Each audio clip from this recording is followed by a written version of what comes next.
Hi there, I'm Christine Dunbar from speechmodification.com, and this is my Smart American Accent training. Welcome to our live Saturday question and answer class. Please feel free to ask your questions at any time by typing them in the chat, and I'll answer them for you live. At the beginning of class today, I want to talk about a couple of words, and the point of these words is to learn how to pronounce the words, but also to look at some patterns that we have in pronunciation in English. So our words are consult, so the verb to consult, consultation, the noun, what you have when you've been consulting, and consultant, the label for someone who does consulting. And these follow a pattern that's very typical in English where the syllable stress changes in the words, and that changes how we pronounce the vowel sounds. So what do I mean by that? First of all, when we look at the word consult, we have the stress on the second syllable. So the salt syllable is long. It has a clear vowel, the stressed schwa sound, and the letters C-O-N are in the unstressed first syllable, and they sound like consult. It's almost like there's no vowel there at all. We do have a little short unstressed schwa, consult, but you can hear how much longer and clearer the vowel is in the salt part, and the part is has a very reduced vowel, consult. Now we do also sometimes have a noun version of consult, and that's what people use for an abbreviation for the word consultation. So you may also hear people say, I'm going to have a consult. I'm going to have a consult. In that case, the vowel changes and we have a clear ah vowel in the first syllable. That's because the first syllable is stressed. So this is also a typical pattern of English where in nouns we often stress the first syllable, and in verbs we often stress the second syllable, particularly in a word like consult and consult, where it's the same spelling and the same word for the noun and the verb. Another example of this would be a word like record and record, where we have in record second syllable stress because it's the verb, so you can record the video. And record, I have no record of that. We have first syllable stress. So I have a number of videos talking about noun and verb stress on specific words and on that pattern in general. In terms of consult, I'm not sure that consult is yet an official word, but you will hear people using it as an abbreviation for consultation. So let's look at the word consultation, the noun form. And in consultation, we have a pattern which is very typical in that words that have the ation ending are always going to be stressed on that A syllable. Consultation, communication, interpretation, nation. This is one of the most consistent pronunciation and stress patterns that we have in English. Of course, there are many complicated things to do with pronunciation in English, so it's nice to have something you can rely on, and I was recently covering this in a few videos. So you can, after class, I'll put some links to additional videos for any of these topics that might be interesting to you. You can go into the description for the video or the comments and see where you can find more information about that. So because we have that pattern of stressing on the te syllable in consultation, that means that these first two syllables and the last syllable are going to be unstressed. Now in consultation, we have a little secondary stress on the con, so it does have that clear ah vowel, just like I was talking about with consult, if we make it first syllable stress and shorten that noun. So instead of consult, instead of our almost no vowel con saying con, in this word con says consultation. So we're not going to be stressing on that first syllable more than the te, but a little bit of stress there. What that's going to sound like is, if you want to build that to get that pronunciation, I recommend starting on the stress syllable and then building your way back. That would sound like tation, sultation, consultation. That really helps set that rhythm for you and get those vowel sounds correct. So we have consult, consultation, and finally consultant Two different ways you heard me say that, right? Consultant, consultant. You can, we'll talk about the T in a moment. We go back to unstressed first syllable, so back to our sound in that, or almost no vowel in that first syllable. Then we are stressing on the salt here, like we did in the verb consult, consultant. So it is a noun, but it has second syllable stress. And then we almost have no vowel here for this letter A. So we go right from the T to the NT, consultant, consultant. If there's any vowel in there, it's going to be a little I sound or a tiny unstressed schwa, very reduced vowel. Now, I naturally said it two different ways, and people will pronounce the T's. They will say consultant with two aspirated T's, released T's. They will also say consultant with two stopped T's, and then that just sounds like you're stopping the air, doing a very short N, and stopping the air again. Consultant, consultant. This is the same pattern we have in the word important, where I can say important or important. And I will refer you to my video for that pattern with T-A-N-T words, where we use the kind of unusual pronunciation of our T sounds. So a lot going on in these 3 words or 4 words, depending on if you count consult as a word. So I wanted to talk about the words, but also give you an overall sense of these kinds of patterns. I have a number of videos talking about things like executive, execution, production, produce, etc., where the different forms of the word will change, what the vowel sounds say, and the rhythm of the word will change. If you have a question about this or request about this in particular, feel free to leave that in the comments. We can cover it next, or go ahead and ask any questions you have regarding American English accent and pronunciation, and we'll turn to your questions now. Thank you for your patience, and I am welcoming all of you here. It's nice to see you this morning. Okay, so we have a question about the words bite, bit, bitten, and beat and beaten. Noticing that the verbs are a little bit similar. So if we look at these words, we have different vowels.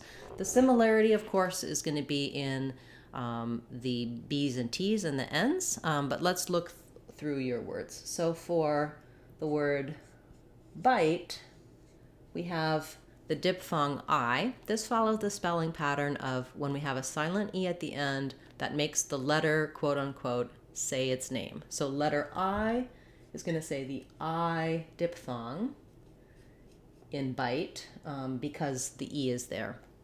Versus in bit, the letter I is going to say the I sound as in big or in.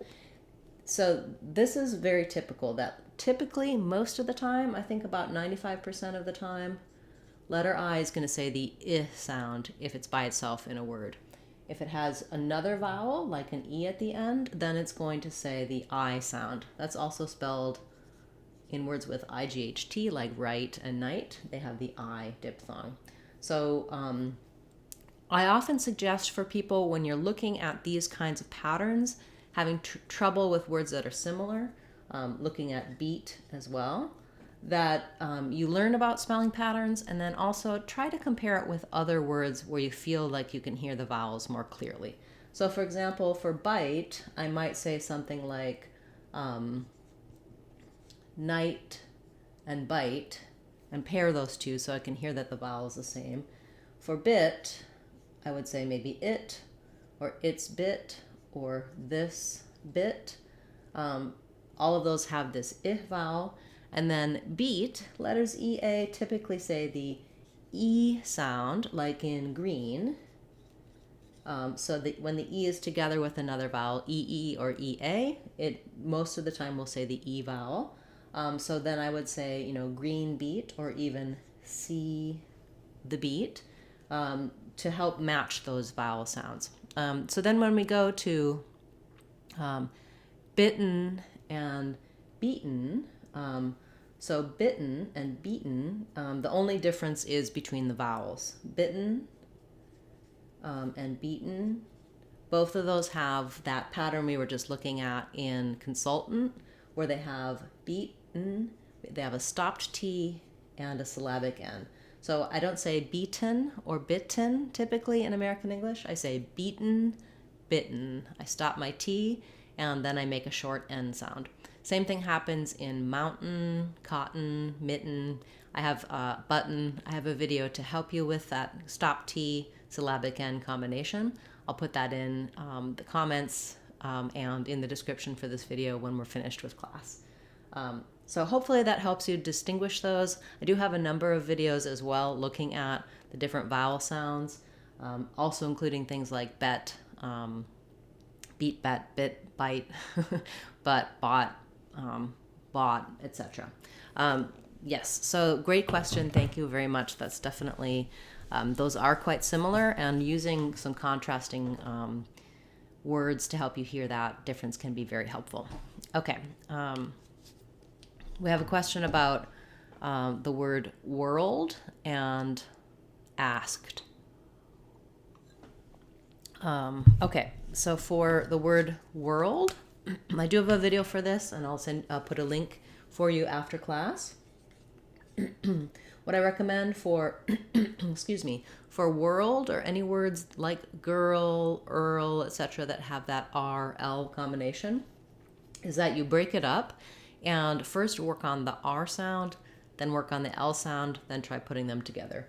So letters OR in world say the sound.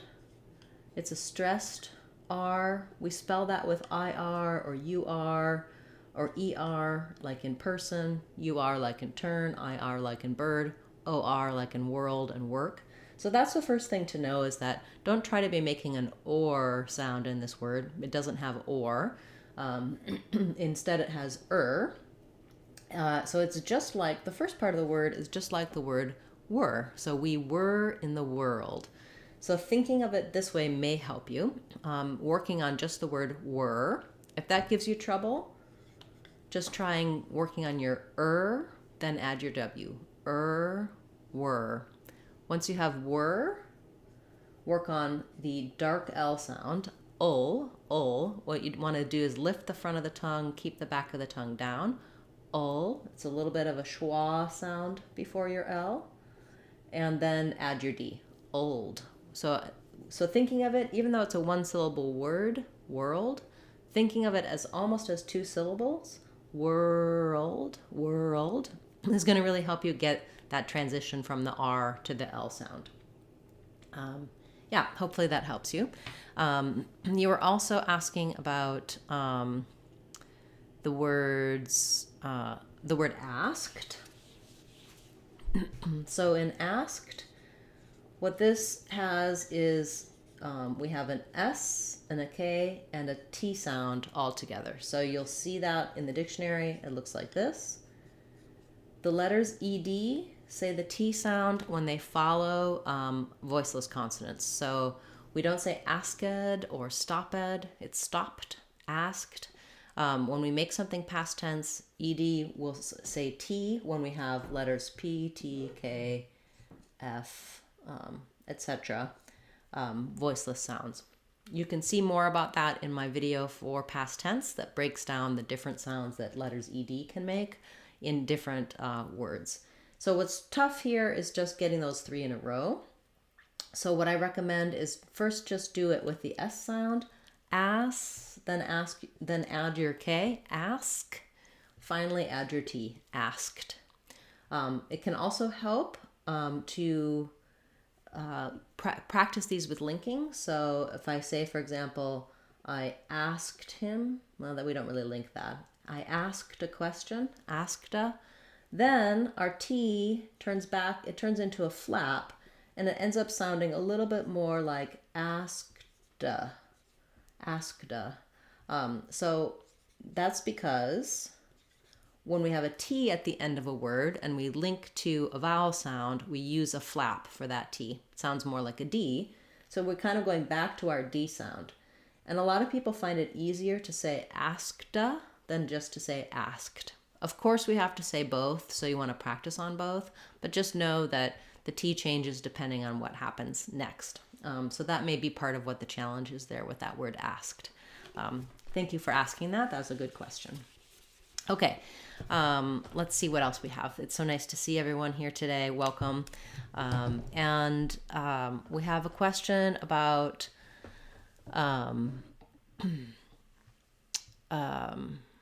sorry, I'm just catching up with all your chats. We have a question about the word encourage. So for encourage, you will sometimes hear people say the word courage and encourage with a little more of an or sound, like encourage or courage. I say it with just that sound we were talking about in world, encourage. That looks like this. We have the I or the vowel, stress on the syllable of courage, and then courage. You also might see it in the dictionary with a schwa and an r. That's another way of saying that sound. And courage. This letter A is going to be the I sound, a reduced vowel, and then we have the j sound at the end. So what I would say here is that the spelling of this is not very helpful, so let's rewrite it in a way that might make more sense to your brain. Thinking about it like in, age. I'll write that this way. We do say that j sound typically, we spell that with letter J at the start of words, and we spell it with GE or DGE at the ends of words. So courage, encourage. That would be how I would practice as well. Starting on that stress syllable can help you get the rhythm. It's also going to help you with the word courage, and maybe the word courage might be easier for you, or you might be struggling with both because of the spelling and pronunciation of those words. So I encourage you to break it down this way, and hopefully that helps you. Thank you for that request. Okay, we have a question about the words burn and born. So burn has our vowel that we were just talking about, that we can spell all those different ways, like turn. Born, this one, letters OR do say the or sound. And so to feel that difference, when I say burn, my sound doesn't have to move. My tongue just stays tightly in that position. When I say or, I'm gliding into that tight or position. So I'm starting with my mouth a little more open, a little bit of rounding, and then I move into that So my tongue moves a little forward and up, or. Building that from or can be really helpful. Trying or, bore, born. What you'll find is the more you do just the or, the easier it will be to put it in this word. Many people can say things like or, bore, for more easily than they can say born or ford or cord. When we have to end on another consonant, it makes it a little bit more challenging. For burn, same thing can help, thinking just of doing burr and then burn, or even burn, feeling that position. You can also use matching words again. For example, her burn, more born, just to really hear the difference between the and the or. I hope that helps you. That's definitely challenging when there's just one small difference between two words, and usually using words that aren't related is really helpful in teasing those apart. Great. Okay. We have a question about cat and cut. So for cat and cut, we have the vowel. I often use black and cat to talk about that vowel. For cut, we have the schwa vowel. So again, trying to use some other words to help you separate these out, like that black cat, and such a cut. The difference between and is that For the ah vowel, my mouth is going to be more open. For the vowel, my mouth is not going to be as open. My tongue is going to be a little bit more relaxed.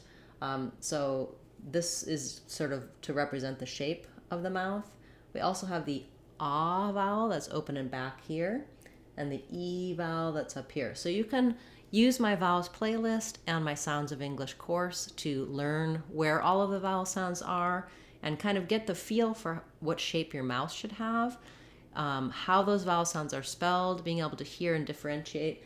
Often when you have these kinds of issues that we've been talking about today, it also means that you may have trouble hearing the difference.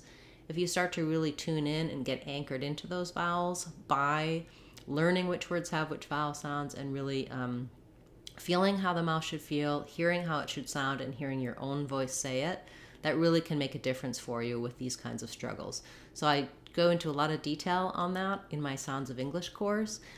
It's a great way to identify what vowel sounds you have air patterns on, and then find out which words they're in, and then things like cat versus cut, you'll be able to really hear more easily and make those changes. So I highly recommend that course. It's on our website, speechmodification.com, and all of our courses are under $2. So that course is $1.99. It's a really great resource to build the fundamentals of pronunciation, help you with all of the different sounds, and specifically these kinds of issues that you may be having. So check that out. Okay, thank you for that question. So yes, sorry if I missed any of yours along the way. I'm trying to make sure that I get to everyone, at least one question from everyone, but now I'm going back and taking some repeat questions as well. Okay, so we have a question about the word mentally. Mentally. So one thing you'll notice is that with words that have NT, sometimes Americans will leave the T off. So they might say this like mentally. This one I would typically probably use the T, mentally, and there's a little burst of air. It's an aspirated T in this word. But that dropping of the T happens more in words like internet. We might say internet, or winter, we might say winter. So you might hear it in mentally. I think it's clearer to use the T in this word. I don't know why. I guess that's just my preference. So we have first syllable stress. The beginning is just like the word men. It has the red tent vowel. The letter A is going to be unstressed and short. It's going to sound like vowel schwa.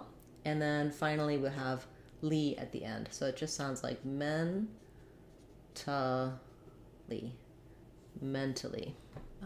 Yeah, hopefully that helps you. And then you also asked about influence. This one I would say probably for some people what's going on is we have the word fluent or fluency that's stressed on the flu syllable, but in influence we're stressing on the in syllable. Even though it seems maybe like it might be short and unimportant, that's actually where the length goes in this word. So stretching out your in and then your flu ins are going to be shorter. Influence. We're going to influence the outcome. Yeah, good word. Thank you. Excuse me. Okay. We have a question about the word liberate. So liberate, also first syllable stress, also our I vowel, liberate. And then we have the A diphthong.